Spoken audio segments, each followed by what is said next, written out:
আল্লাহ কেন গরিব সৃষ্টি করেন? এটা কি ভাগ্যের দোষ নাকি কর্মফল? আসসালামু আলাইকুম ওয়া রাহমাতুল্লাহ।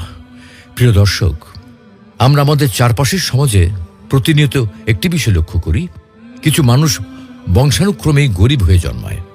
তারা গরিব ঘরে জন্ম নেয়, বেড়ে ওঠে সীমাহীন কষ্টের মধ্যে এবং জীবনের শেষ দিন পর্যন্ত দারিদ্র্যকেই সঙ্গী করে। তারা কখনোই ধনী বা সচ্ছল জীবনে পা রাখতে পারে না।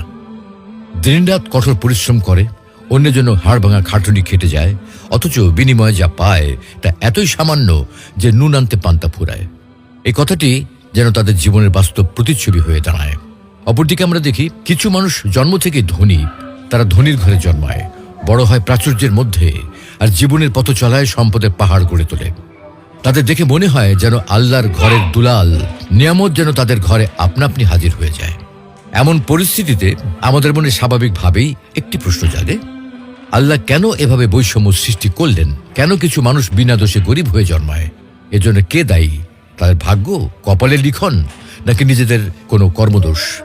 আজকের এই ভিডিওতে আমরা এই গুরুত্বপূর্ণ বিষয়টি নিয়ে গভীরভাবে আলোচনা করব, কোরআন, হাদিস এবং আধুনিক অর্থনীতির দৃষ্টিকোণ থেকে ইনশাআল্লাহ। দরিদ্র হয়ে জন্মানো দোষের নয়। সুপ্রিয় দর্শক, দরিদ্র বা গরিব হয়ে জন্মানো কখনো দোষের কিছু নয়, কারণ একমাত্র আল্লাহ তাআলাই বিশ্বের সকল কিছুর মালিক। অতএব তিনি ইচ্ছা করলেই কেউ ধনী বা গরিব হতে পারে। অন্য কারোর ইচ্ছায় কেউ ধনী বা গরিব হয় না। আল্লাহ যাকে ইচ্ছা ধনী বানান আর যাকে ইচ্ছা গরিব বানান। এতে তিনি ভিন্ন, অন্য কারোর সামান্যটুকু হাত নেই। এ প্রসঙ্গে আল্লাহ বলেন, আল্লাহু ইয়াবসুতুর রিজকা লিমান ইয়াশাউ ওয়া ইয়াকদির। আল্লাহ যার জন্য ইচ্ছা করেন তার জীবনোপকরণ বৃদ্ধি করেন, তেমনিভাবে যার জন্য ইচ্ছা তার জীবনোপকরণ সংকুচিত করেন। কিন্তু প্রশ্ন হলো, আল্লাহ এটা কেন করেন? যেন তিনি এই প্রশ্নের উত্তর দেওয়ার জন্যই বলছেন, কুল ইন্না রাব্বী ইয়াবসুতুর রিজকা লিমান ইয়াশাউ ওয়া ইয়াকদির ওয়ালাকিন্না আকসারান নাসি লা ইয়ালামুন। আপনি বলে দিন, নিশ্চয়ই আমার প্রভু যার জন্য ইচ্ছা করেন তার জীবন অপকরণ বর্ধিত করেন এবং যার জন্য ইচ্ছা তার জীবন অপকরণ সংকুচিত করেন, তবে অধিকাংশ লোক এ সম্পর্কে অবগত নয়। নবী সাল্লাল্লাহু আলাইহি ওয়াসাল্লাম ইরশাদ করেন, আল্লাহ তাআলা নিজ বান্দাদেরকে বলেন, হে আমার বান্দারা, তোমরা সবাই ক্ষুধার্ত, শুধু সেই আহারকারী যাকে আমি আহার দেব। অতএব তোমরা আমার নিকট আহার চাও, আমি তোমাদেরকে আহার দেব। হে আমার বান্দারা, তোমরা সবাই বিবস্ত্র, শুধু সেই আবৃত যাকে আমি আবরণ দেব। অতএব তোমরা আমার নিকট আবরণ চাও, আমি তোমাদেরকে আবরণ দেব। আল্লাহ তার ধনভাণ্ডার থেকে যাকে যতটুকু ইচ্ছা দান করেন, কাউকে কম দান করেন, আবার কাউকে বেশি দান করেন। এতে অন্য কারো হাত নেই। যতই দান করা হোক, তাতে আল্লাহর ধনভাণ্ডার এতটুকু খালি হবে না। নবী সাল্লাল্লাহু আলাইহি ওয়াসাল্লাম ইরশাদ করেন, আল্লাহ তাআলা বলেন, হে আমার বান্দারা, তুমি অন্যের উপর ব্যয় করো, আমি তোমার উপর ব্যয় করব। আল্লাহর হাত সর্বদা ভর্তি, প্রচুর ব্যয়ও তা খালি হয়ে যায় না। তিনি রাত ও দিন সকলকে দিচ্ছেন আর দিচ্ছেন, তার দানে কোনো বিরতি নেই। রাসূল সাল্লাল্লাহু আলাইহি ওয়াসাল্লাম আরো বলেন, তোমরা কি দেখছো না যে আল্লাহ তাআলা আকাশ জমিন সৃষ্টি শুরু থেকে আজ পর্যন্ত শুধু দিচ্ছেন আর দিচ্ছেন, কিন্তু তার হাতে যা রয়েছে তা কখনোই শেষ হচ্ছে না। মোট কথা, প্রাচুর্য ও দারিদ্রতা আল্লাহর পক্ষ থেকে পরীক্ষা। আল্লাহ কাউকে অঢেল সম্পদ দিয়ে পরীক্ষা করেন। সে আল্লাহর দেওয়া সম্পদ কি কাজে ব্যয় করছে, আল্লাহর শুকর কতটুকু আদায় করছে, সম্পদের যাকাত ঠিকমতো দিচ্ছে কিনা, অভাবীর অভাব মোচনে সচেষ্ট হচ্ছে কিনা ইত্যাদি। আবার কাউকে কাউকে দারিদ্রতা দিয়ে দেখেন সে দারিদ্রতার উপর ধৈর্য ধরতে পারছে কিনা, আল্লাহর সিদ্ধান্তে তার কোনো অভিযোগ আছে কিনা ইত্যাদি। কারণ আল্লাহ তাআলা মানুষকে ভালো মন্দ উভয় অবস্থা দ্বারা পরীক্ষা করেন। যারা প্রকৃত মুমিন তাদের জন্য সব অবস্থাই কল্যাণকর। সুখ দুঃখ, দারিদ্রতা, সচ্ছলতা সব অবস্থাই তাদের জন্য কল্যাণ বয়ে আনে, তাদের মর্যাদা বৃদ্ধি করে। এজন্য প্রিয় নবীজি সাল্লাল্লাহু আলাইহি ওয়াসাল্লাম বলেছেন, মুমিনের অবস্থা বিস্ময়কর, সব কাজই তার জন্য কল্যাণকর। মুমিন ছাড়া অন্য কেউ এই বৈশিষ্ট্য লাভ করতে পারে না। তারা সুখ শান্তি লাভ করলে শুকর গুজার করে, আর অসচ্ছলতা বা দুঃখ মুসিবতে আক্রান্ত হলে ধৈর্য ধরে। উভয় অবস্থাই তাদের জন্য কল্যাণকর। এ কারণে আল্লাহ তাআলা পৃথিবীতে সম্পদের বন্টন এমনভাবে করেছেন যাতে প্রত্যেক শ্রেণী একে অপরের মাধ্যমে উপকৃত হতে পারে।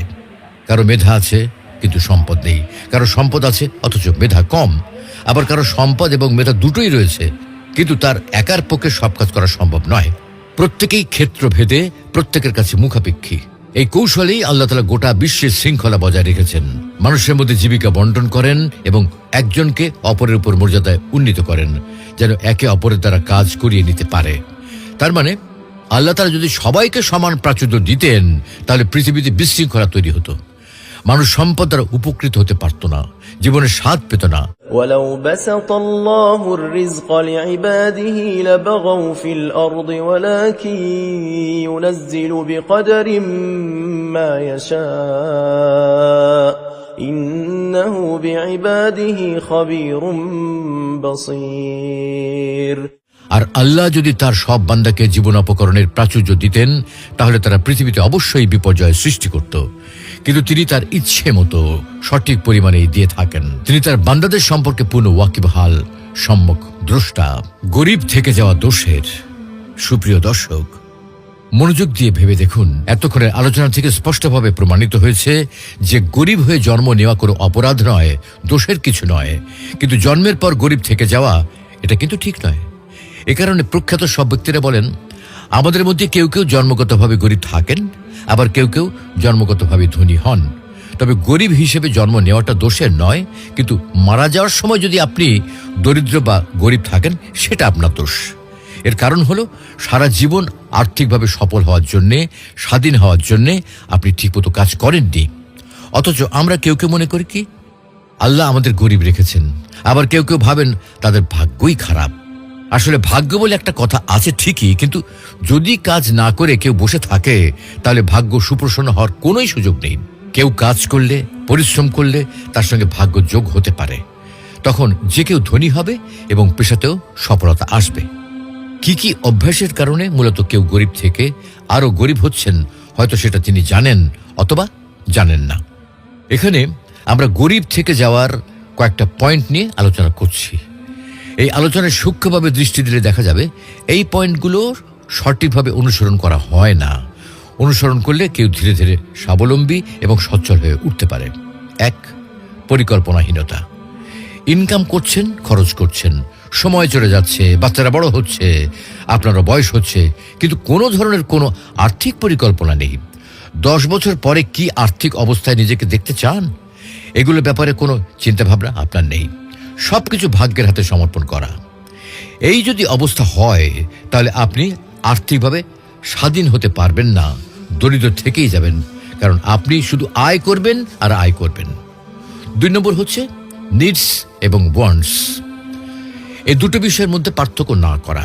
আমরা অধিকাংশ সময় ভেবে দেখি না যে এটা আমার নিডস নাকি ওয়ান্টস। নিডস যেটা, সেটা আপনার না হলে চলবে না। ওয়ান্টস আপনার না হলেও চলে, যদিও সেটা আপনার জীবনে কিছু ভ্যালু যোগ করে। ধরুন আপনার জামা আছে 5টা, আরও 2টো কিনলে ভালো লাগবে। এরকম অনেক বিষয় আছে যেগুলো অ্যাভয়েড করে চলে যায়, কিন্তু আপনার হাতে টাকা আসলে আপনি সেগুলো খরচ করে ফেলেন। মানে আপনি নিডস আর ওয়ান্টসের মধ্যে পার্থক্যটা সঠিকভাবে করেন না। এই দুটোর মধ্যে একটা পার্থক্য করতে হবে এবং নিডসে ফোকাস করতে হবে, ওয়ান্টসে কম ফোকাস করবেন। 3 নম্বর হচ্ছে একটি আয়ের উৎসের উপর নির্ভর করা। গরিব মানুষ শুধু একটা আয় উৎসের উপর নির্ভর করে। তারা হয়তো একটা চাকরি করে, কিন্তু তাদের যে দক্ষতা সেটাকে কাজে লাগিয়ে বা দক্ষতাকে উন্নত করে বা অন্য একটা স্কিল ডেভেলপ করে। আরও যে বাড়তি ইনকাম করার সুযোগ রয়েছে সেদিকে অনেকেই খেয়াল করেন না। ফলে একটা ইনকামের উপর যখন নির্ভর করবেন, তখন ইনফ্লেশনের ইফেক্ট বা অন্যান্য কারণে চাপ অনেক বেশি পড়বে এবং সেভিংসের প্রতি নজর কমে যাবে। তাই চেষ্টা করা দরকার একের অধিক ইনকাম সোর্স তৈরি করা। 4 হচ্ছে সিদ্ধান্ত গ্রহণে দীর্ঘসূত্রতা। আমরা অনেকেই আছি যারা কোনো একটা কাজ শুরু করতে গিয়ে চিন্তা করতে করতে অনেক সময় নিয়ে নিই, তারপর অনেকের সঙ্গে শেয়ার করি, বিভিন্ন বিষয়ে আলাপ করি, পরে কাজটা শুরু করা হয় না। ফলে যেটা এই জানুয়ারিতে শুরু করার কথা ছিল, দেখা গেল সেই কাজ শুরু করতে করতে সামনে বছরে জানুয়ারি চলে এলো। এই যে সিদ্ধান্ত গ্রহণের দীর্ঘসূত্রতা, এটা ইনকাম স্ট্রিমকে নষ্ট করে। তাই সিদ্ধান্ত গ্রহণে সতর্ক হতে হবে, দ্রুত সিদ্ধান্ত নিতে হবে। 5 হচ্ছে আয়ের সঙ্গে ব্যয়ের সামঞ্জস্য করতে না পারা। এটা হচ্ছে সবচেয়ে গুরুত্বপূর্ণ পয়েন্ট। ধরা যাক কারো আয় 10,000 টাকা, কিন্তু ব্যয় 12,000 টাকা।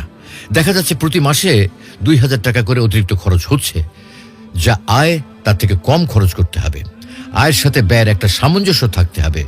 ওয়ারেন বাফেট বলেছেন, আপনার খরচের পর যা থাকবে তা সঞ্চয় করবেন না, বরং সঞ্চয়ের পরে যা থাকবে তাই খরচ করবেন। আসলে ধনী আর দরিদ্র বলতে ঠিক নগদ টাকা পয়সাকে বোঝানো হয় না, বরং মানসিকতাকে বোঝানো হয়। বিখ্যাত ধনকুবের বিল গেটসের একটা কথা আছে। তিনি বলেন, my daughter will never marry a poor man. আমার মেয়ে কখনোই একজন গরিব মানুষকে বিয়ে করবে না। বিল গেটস ব্যাখ্যা করেন কেন তিনি তার মেয়েকে গরিব মানুষ বিয়ে করতে নিষেধ করেন। তার এই কথার একজন প্রত্যক্ষদর্শী লিখেছেন, কয়েক বছর আগে আমি মার্কিন যুক্তরাষ্ট্রে বিনিয়োগ এবং অর্থায়নের উপর একটা সম্মেলনে গিয়েছিলাম। সেখানে একজন বক্তা ছিলেন বিল গেটস। আমি তার কাছে জানতে চেয়েছিলাম, বিশ্বের সবচেয়ে ধনী মানুষ হিসেবে তিনি কি তার মেয়েকে একজন গরিব বা সাধারণ মানুষের সঙ্গে বিয়ে হতে দিতে পারেন? তার উত্তর আমার জীবনকে একেবারে পাল্টে দিল। বিলের উত্তর ছিল এরকম, প্রথমত আপনাকে বুঝতে হবে সম্পদ মানে একটি বড় ব্যাংক অ্যাকাউন্ট থাকা নয়। মূলত সম্পদ মানে হলো সম্পদ তৈরি করার ক্ষমতা। উদাহরণস্বরূপ, একজন ব্যক্তি লটারিতে জিতল। যদিও সে $100 মিলিয়ন জিতেছে, সে আসলে একজন ধনী মানুষ নয়, বরং সে প্রচুর টাকা সহ একজন গরিব মানুষ। এবং এ কারণে 90% লটারি বিজেতা 5 বছরের মধ্যে আবারও গরিব হয়ে যায়। আপনার আশেপাশে এমন অনেক ধনী মানুষ আছে যারা টাকার বিবেচনায় নিঃস্ব বা গরিব। উদাহরণস্বরূপ, অধিকাংশ উদ্যোক্তা, তারা আসলে ধনী হওয়ার পথে আছেন, যদিও তাদের কাছে টাকা নেই, কারণ তারা তাদের আর্থিক বুদ্ধিমত্তা বিকাশ করছেন এবং সেটাই হলো সম্পদ। দ্বিতীয় কথা হলো, ধনী এবং গরিবের মধ্যে পার্থক্য কি? এটি আসলে এইরকম, ধনীরা ধনী হওয়ার জন্য চেষ্টা সাধনা করে আর গরিবরা শুধু অভিযোগ করে। যদি আপনি একটি যুবককে দেখেন যে স্নাতক হতে চায়, নতুন জিনিস শিখতে চায় এবং সবসময় নিজেকে উন্নত করতে চায়, তবে জানবেন সে একজন ধনী ব্যক্তি।